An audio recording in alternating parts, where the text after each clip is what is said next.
Good morning, good afternoon, good evening. तो कैसे हो आप सभी और कैसी चल रही है आप सभी की एग्जाम की तैयारी। आप किसी भी टाइम ये वीडियो देख रहे होगे, लेकिन मैं अभी बताऊं, अभी सुबह के 5 बजे मैं उठा। मैंने सोचा क्यों ना आप लोगों के लिए एक प्यारा सा तरोताजा फ्रेशनेस के साथ एक लेक्चर रिकॉर्ड किया जाए, जिससे आपकी एग्जाम की हेल्प हो जाए। ठीक है, कॉन्सेप्ट वो पढ़ाऊंगा जहां से आपको बिल्कुल फील आएगा, बिल्कुल भी डर नहीं लगेगा। तो कॉपी पेन निकाल लो, पेटी पैक होके बैठ जाओ, क्योंकि आज हम क्लास 10 केमिस्ट्री का chapter number 2 acid basis and salt का जो टॉपिक डिस्कस करेंगे उसका नाम है base and it's chemical property, या कह दो केमिकल प्रॉपर्टीज ऑफ बेस। इससे पहले के लेक्चर में मैंने केमिकल प्रॉपर्टीज ऑफ एसिड के बारे में बताया था। एसिड जब मेटल के साथ रिएक्ट करता है तो क्या होता है, मेटल कार्बोनेट के साथ रिएक्ट करता है तो क्या बनाता है, और मेटल हाइड्रोजन कार्बोनेट के साथ रिएक्ट करता है तो क्या बनाता है। लिंक डिस्क्रिप्शन में, आप वहां से जाके ये वाली वीडियो देख लो। ठीक है, तो स्टार्ट करें अपना प्यारा सा टॉपिक। बिल्कुल जमा ही लेना मत करो, देखो गुस्सा आ जाएगी, है ना। जमा ही ले रहे हो, अभी मैसेज आता तो तुरंत एक्टिव हो जाते, फिर नींद फींद सब भाग जाती, सर्दी भी भाग जाती। तो थोड़ा यहाँ पे थोड़ा थोड़ा थोड़ा कोऑपरेट कर लो। ठीक है, तो सबसे पहले बात करते हैं बेस। अब बेस ही टॉपिक है तो आपका बेस भी बना देते हैं। बेस होता क्या बच्चों? बेस बच्चों ऐसी केमिकल सब्सटेंस होते हैं, बेस ऐसे केमिकल सब्सटेंस होते हैं जो एसिड के साथ रिएक्ट करके सॉल्ट प्लस वाटर बनाते हैं। अकेले बेस का भी कोई काम नहीं है, ठीक है, अकेले एसिड का भी कोई काम नहीं है मतलब वैसे ही है, नॉर्मली बता रहे। जब ये दोनों मिलते हैं तब न्यूट्रलाइजेशन रिएक्शन होती है। तो प्यार से क्या बोलेंगे, एसिड वो केमिकल सब्सटेंस है जो एसिड के साथ, सॉरी बेस वो केमिकल सब्सटेंस है जो एसिड के साथ रिएक्ट करके सॉल्ट प्लस वाटर देते हैं। मतलब साइड से अगर मैं यहां पे लिख दूं acid plus base gives out, क्या देते हैं, सॉल्ट प्लस वाटर। ठीक है, ये W बना है बच्चों, पता चले तुम और कुछ समझ लो। ठीक है, और इसी पूरी रिएक्शन को बोलते हैं न्यूट्रलाइजेशन रिएक्शन। सर पल्ले तो कुछ नहीं पड़ा, अभी पड़ेगा बेटा। ठीक है, तो सबसे पहले एसिड बेस की प्रॉपर्टी के बारे में डिस्कस करते हैं। बेस जो होते हैं बच्चों, ये रेड लिटमस से ब्लू लिटमस में टर्न होता है। ठीक है, दूसरा, पानी में जैसे ही इनको डाला जाता है, डिसॉल्व किया जाता है, तो ये OH आयन देते हैं। ठीक है, पानी में जब इन्हें डिसॉल्व किया जाता है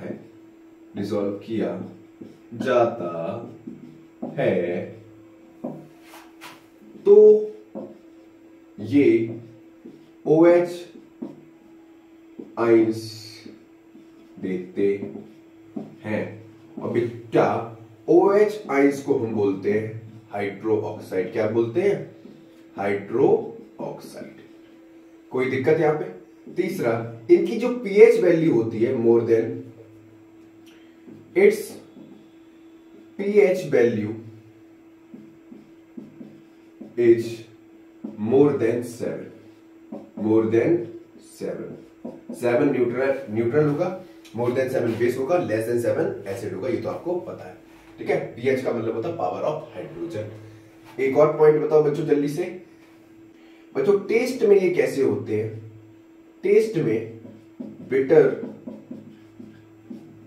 एंड स्लिपरी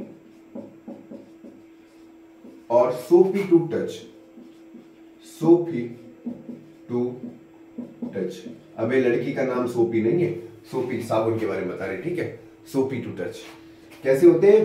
टेस्ट में बिटर होते हैं और स्लिपरी और सोपी टू टच होते हैं। तो जल्दी से ये वाले पॉइंट्स लिखो, फिर आगे बढ़ा जाए। फटाक से नोट करो यहां तक बच्चों। अब बात करते हैं कि स्ट्रॉन्ग बेस क्या होता है और स्ट्रॉन्ग बेस बनता कब है। स्ट्रॉन्ग बेस बनता है जब अपने आप पे आप क्या करते हैं, मेहनत करते हैं। जैसे एग्जाम्पल में जो मैं एग्जाम्पल लिखाऊंगा, ये कभी कभी MCQs में पूछ लिए जाते हैं कि बताओ स्ट्रॉन्ग बेस कौन सा होता है या वीक बेस कौन सा होता है। तो स्ट्रॉन्ग बेस में पहले लिखेंगे हम NaOH, दूसरा होगा पोटेशियम हाइड्रो ऑक्साइड। इसको क्या बोलते हैं? Sodium hydro oxide.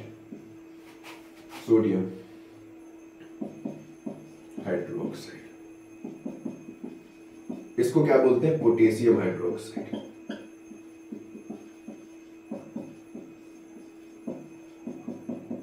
ठीक है, अब बच्चों स्ट्रॉन्ग बेस का मतलब क्या होता है?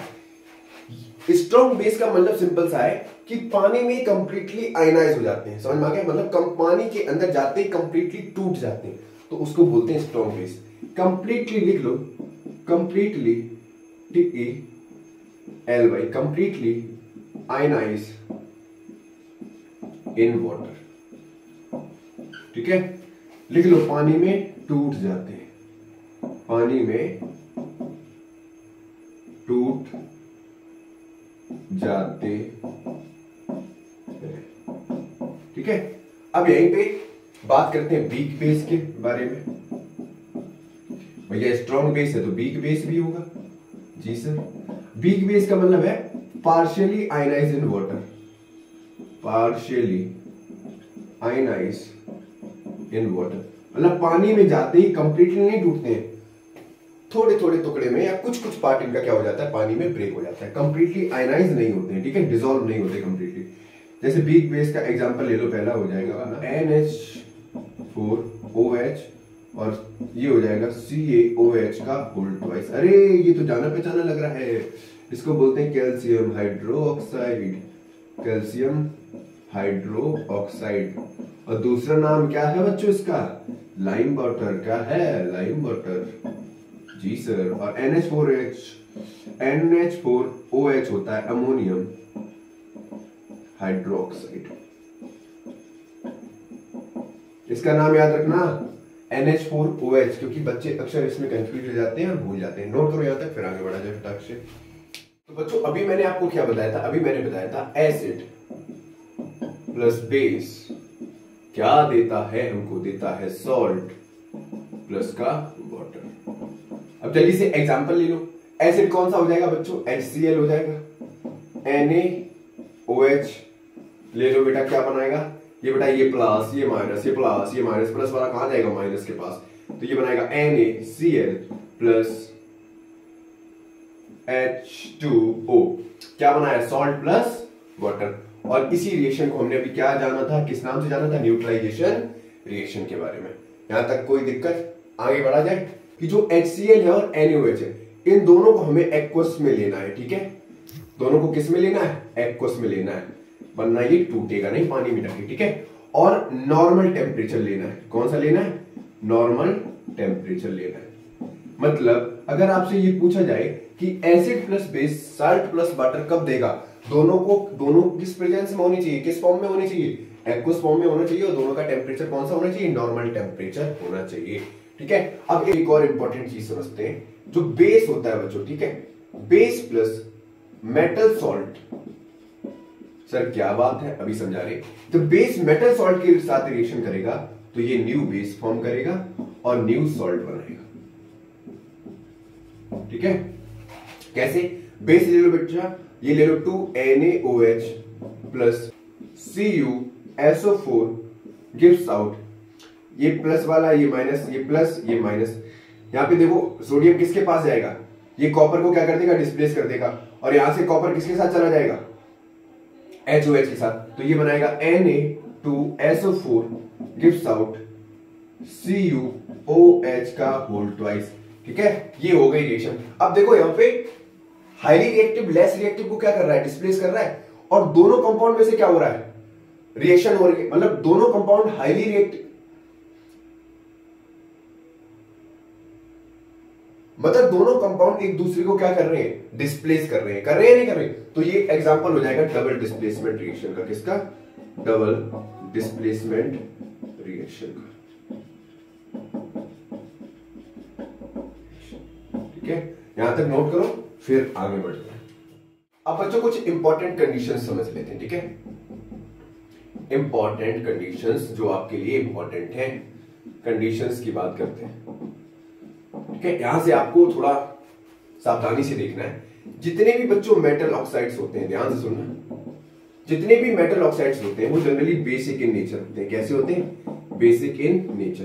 अब बच्चों जो बेसिक इन नेचर है वो किसके साथ रिएक्शन करेगा? एसिड के साथ। ठीक है, तो ये रिएक्शन किसके साथ करते हैं? एसिड के साथ। और क्या देते हैं? Salt plus water, salt plus water. ठीक है, मैं फिर से बता रहा हूं, मेटल ऑक्साइड जनरली कैसी होती है? बेसिक इन नेचर होती है। जो बेसिक इन नेचर है वो किसके साथ रिएक्शन करेगा? एसिड के साथ। क्या बनाएगा, सॉल्ट प्लस वाटर। और ये पूरी रिएक्शन क्या होगी, न्यूट्रलाइजेशन रिएक्शन होगी। समझ में आ गया, कोई दिक्कत। इसका एग्जांपल ले लो, एक मेटल ऑक्साइड लो, CuO HCl के साथ रिएक्शन करा दो तो 2HCl गिव्स आउट क्या देगा, CuCl2 प्लस का H2O, बना लिया क्या, पानी। एक और ले लो बच्चों,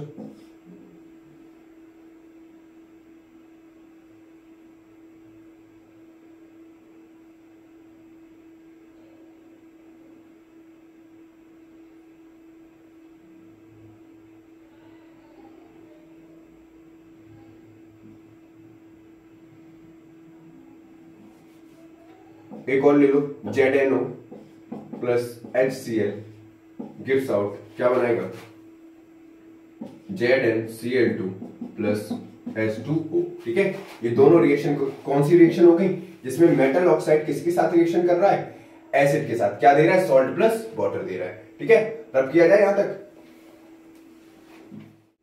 जो नॉन मेटेलिक ऑक्साइड होती है बच्चों, नॉन मेटेलिक ऑक्साइड्स होती हैं, वो जनरली एसिडिक इन नेचर होती हैं। कैसी होती हैं, एसिडिक इन नेचर। अब बच्चों जो एसिडिक इन नेचर है वो किसके साथ रिएक्शन करेगा, बेस के साथ रिएक्शन करेगा, और क्या देगा, सॉल्ट प्लस का वाटर देगा। समझ में आ गया, फिर से बता रहा हूं, non metallic oxide acidic in nature होती तो किसके साथ रिएक्शन करेंगे, बेस के साथ। क्या बनाएंगे, सॉल्ट प्लस वाटर। एग्जाम्पल के तौर पे आप समझ लो, एग्जाम्पल ले लो, नॉन मेटेलिक ऑक्साइड ले लो, 2NaOH CO2 गिव्स आउट क्या देगा ये, Na2CO3 प्लस का H2O। ठीक है, कोई दिक्कत, ये वाली रिएक्शन होगी। एक और एग्जांपल ले लो आप, ये पहला एग्जांपल हो गया। दूसरा एग्जांपल ये ले लो, CaOH का होल ट्वाइस CO2 के साथ रिएक्शन कराओगे तो ये क्या बनाएगा, ये बनाएगा CaCO3 प्लस का H2O। समझ में आ गया बच्चों। बच्चों आपको पता चल गया बेस क्या होता है, केमिकल प्रॉपर्टीज ऑफ बेस के बारे में भी पता चल गया। Metallic oxide generally basic in nature होती हैं, तो वो एसिड के साथ रिएक्शन करके सॉल्ट प्लस वाटर देती हैं। Non metallic oxide generally acidic in nature होती हैं, तो वो बेस के साथ रिएक्शन करके क्या बनाती हैं, सॉल्ट प्लस वाटर बनाती हैं। यहां तक तो आपको पता चल गया। अब इससे पिछले वाले लेक्चर में मैंने प्रॉपर्टीज ऑफ एसिड के बारे में बताया था, केमिकल प्रॉपर्टीज ऑफ एसिड। बहुत इंपॉर्टेंट वीडियो है, लिंक डिस्क्रिप्शन में, तुरंत जाके देख लेना इसके बाद। ठीक है, आज के लिए इतना ही।